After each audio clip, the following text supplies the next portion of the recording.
కింద చెప్పుల్లాగా చూసిన ఐపీఎస్ ఆఫీసర్ని ఐఏఎస్ ఆఫీసర్లు వాడింది మీరే కదా. ఈ రోజు మీరు వ్యవస్థల గురించి ఎందుకు మాట్లాడతారు?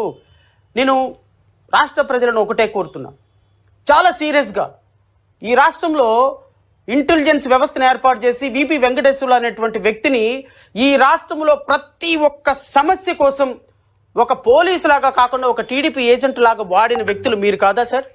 ఈరోజు మీరు ఎట్లా మాట్లాడతారండి? పోలీస్ వ్యవస్థ గురించి ఎలా మాట్లాడతారు? దొంగ ఓట్లు సృష్టించిందే సృష్టికర్తే మీరు. ఈ రాష్ట్రంలో, ఆంధ్రప్రదేశ్ రాష్ట్రంలో దొంగ ఓట్లు సృష్టించిందే తెలుగుదేశం పార్టీ. తెలుగుదేశం పార్టీ దొంగ ఓట్లు సృష్టించి ఈ రాష్ట్రంలో అధికారంలోకి వచ్చిన తెలుగుదేశం పార్టీ ఓటుకు 5,000 రూపాయలు ఇచ్చి ఒక కాన్స్టిట్యున్సీకి 40 నుంచి 60 కోట్ల రూపాయలు ఖర్చు పెట్టి ఎమ్మెల్యేగా సీట్లు కొనుక్కొని ప్రజలకు డబ్బు పంచి ఎమ్మెల్యేలుగా ఎంపీలుగా గెలిపించిన పార్టీ